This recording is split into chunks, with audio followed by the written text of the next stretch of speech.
どうも、じゃあギターショップトニークの小沢です。今回はギブソン SG についてやっていこうと思います。はい、SG なんだかんだで単体で紹介をしたことがなかったという、なかなかびっくりしたんですけども、今回このめちゃくちゃかっこいい1966の本物の SG スタンダードが入荷しましたので、せっかくなので SG について徹底解説して、最後はこいつのサウンドチェックもやっていこうと思います。このロックアイコンと称される SG のですね、歴史やら特徴やらそれぞれ解説していこうと思いますので、よろしければ最後までご視聴ください。ということで本編へどうぞ。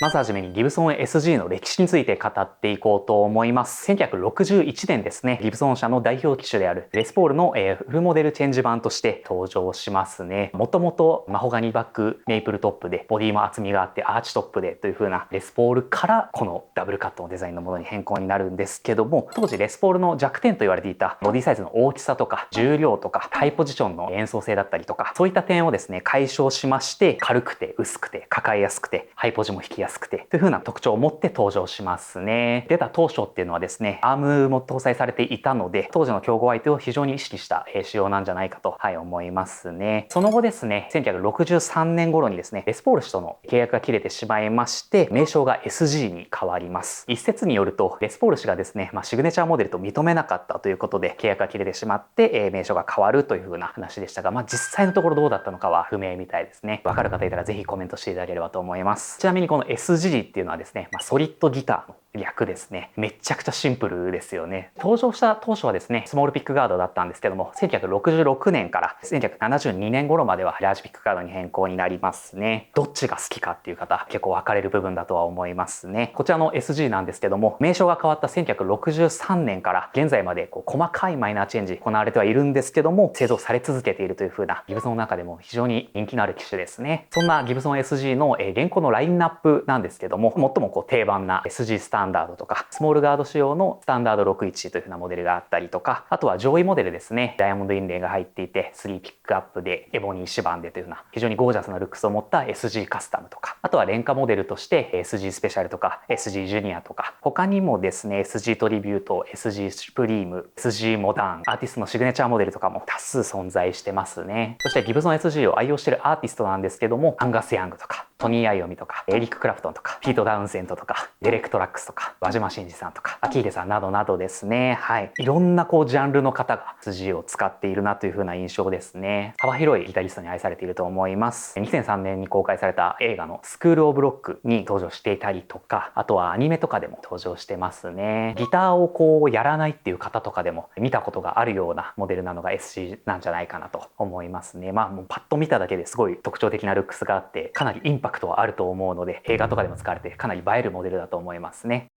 続いてギブソン SG の特徴について解説していこうと思います。SG スタンダードというモデルを例とするんですけども、まずこちらですね、ボディのシェイプがレスポールと違って、トップにメイプルを使っていないというふうなオールマホガニの仕様になってまして、トップはアーチではなくフラットトップですね。クワガタみたいな感じの鋭いダブルカットのデザインが非常に特徴的だと思います。これによって多分エレキギターの中でトップクラスと言っていいほどにハイポジションの演奏性が高いと思います。ボディに関しても非常に薄いので、めちゃくちゃ軽くて取り回しの効きやすさもトップクラスだと思います。そしてネックがマホガニで、指板がローズウッドですね。指板のサイドにはバインディングが施されていて、かつリッシュインレイですね。このあたりレスポールスタンダードと同様なルックスになっていると思います。ちょっとゴージャスな感じですよね。そしてピックアップがハンバッカーを2つ搭載していて、3way のトグルスイッチ、2ボリューム2トーンというふうな、ここもレスポールスタンダードと同様のコントロールになっていると思います。ブリッジがですね、チューンオマチックとストップテールピースだったり、こういったマエストロ、バイブローラが乗っていたりとか、ベルトレモロが乗っていたりっていう風な、かなりバリエーション豊富ですね。ヘッド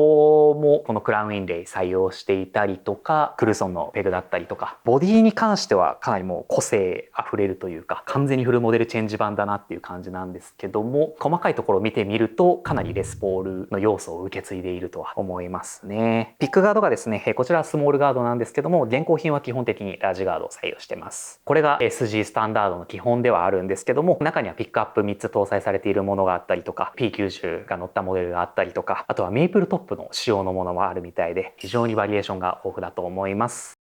今回使用するモデルがこちらですね。ギブソンの 1966SG スタンダードマエストロです。その名の通り、1966年にアメリカで製作されたヴィンテージの SG スタンダードですね。1966年製なので、スモールガードが最終期なんですね。この後、ラージガードに移行していくので、かなりルックスは変わってくるんですけども、スモールガードとこの大きなプレートのブリッジということで、かなりヴィンテージ SG らしいルックスを持った一本だと思います。細かく見ていきますと、ヘッドのクラウンインレイの位置が変更する前だったりとか、あとはディープジョイントとか、約14度のヘッド角だったりとか、あとはネックがナローネックだったりとか、クロームのパーツと3プライのロッドカバーと、この時期ならではの、ディティールを備えていると思いますね。木材に関しては、マホガニーボディ、マホガニーネック、ローズウッド指板というような組み合わせです。ピックアップがですね、ステッカーナンバード PAF を搭載しておりまして、バイブローラーのテールピースとチューンオマチックという風な組み合わせですね。ブリッジのサドルはナイロンになってます。価格は中古で220万円で販売中でございます。そんな感じでギブソン SG についていろいろ解説してきたんですけども、サウンドですね、どういったものなのか、やっていければと思います。この66年の SG、めちゃくちゃかっこいいと思うんですけども、どんな音が鳴るのかっていうところですね。いつも通りクリーンとクランチとドライブで鳴らしていこうと思いますので、よろしければ音聞いてみてください。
それぞれ音聞いていただきました。いかがでしたでしょうか？めちゃくちゃいいですね。これに関してはもうなんか言うことないような感じがしました。もう SG ならではのこのミッドレンジと鋭いアタックだったりとか、SG らしい荒々しさといいますか。もともとレスポールのモデルチェンジ版として出てはいるんですけども、レスポールとはまた違ったサウンドの方向性とか演奏性があったりして、これはこれで非常に世の中のギタリストたちに受け入れられているんじゃないかと思いますね。レスポールとはまた違った魅力をたくさん備えたギターだなと思いましたね。まさかこれが登場から今まで途切れずに生産され続けてるっていうのはなんかすごいですよね。こういったモデルがずっと作られ続けていて、いろんなギタリストに使われてっていう風なのはまた面白いと思いますね。小沢も個人的に SG 昔持っていたことがあって、なんだかんだやっぱりストラトとかをよく使ってる人間からするとちょっととっつきやすいように感じるのもあるのかなとか思ったりしましたが、皆様いかがでしたでしょうか？音どうだったとか、今度こういったギターも紹介してとか、SG かっこいいとか何やらありましたらぜひコメントしてみてください。ということで本編終わり。今回紹介させていただいた 1966SG スタンダードなんですけども、この本知ってますかね？リットミュージックさんが出してるギブソン SG プレイヤーズブックっていうのがあるんですけども、これのですね52ページから54ページに掲載されている個体だそうで、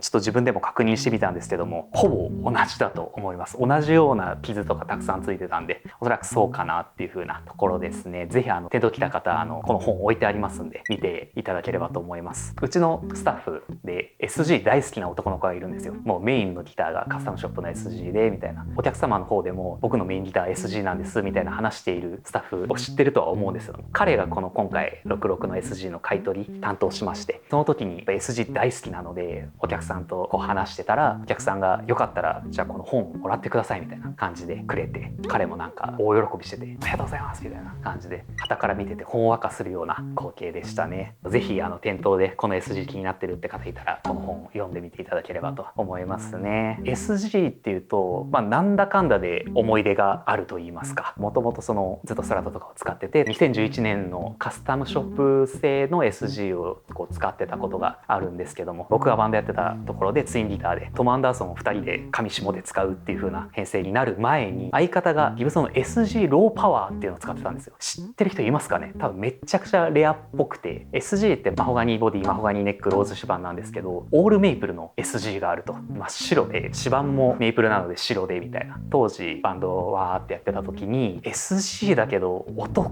買ったみたいな印象があって、なんでだろうねみたいなことを話してたんですよね。当時その彼も木材とか別に知らずに買ったって言ってて、とにかく見た目で選んだみたいなっていうので全然分かんなかったんですけど、その後僕が黒沢楽器で働いてた時に委託で出したいんだけどみたいな感じで持ってきてくれた時に、改めてこうがっつり調べてみたら、その SG ローパワーってモデルでオールメイプルかみたいな、とんでもない木材構成の SG だなみたいな話になって、こう長年の謎が解けるっていうのがありましたね。小沢が昔持っていたヒスコレの SG に関してはそのモデルを売って JW ブラックストラトを買うっていう風な流れがありましたね。その JW ブラックに関しては正月の動画で紹介してますので、よろしければそちらもチェックしてみていただければと思います。皆様の SG にまつわる話などなどありましたら、ぜひぜひコメントしてみていただければと思います。ということで、この動画が面白かったという方は、いいねとチャンネル登録、高評価よろしくお願いします。いつも見てくださっている皆様本当にありがとうございます。感謝しております。Twitter、Instagram、Facebook 各種やっておりますので、そちらもぜひチェック、フォローよろしくお願いします。横浜市西区平沼 1-4-8 丸山ビル1階ですね、ギターショップトニーク営業しておりますので、ぜひ遊びに来ていただければと思います。現在トニークではですね、買い取り非常に力入れておりますので、使わなくなったモデルとか下取り希望のモデル等ありましたら、お気軽にご相談いただければと思います。最後までご視聴いただきありがとうございました。また次回の動画でお会いしましょう。バイバイ。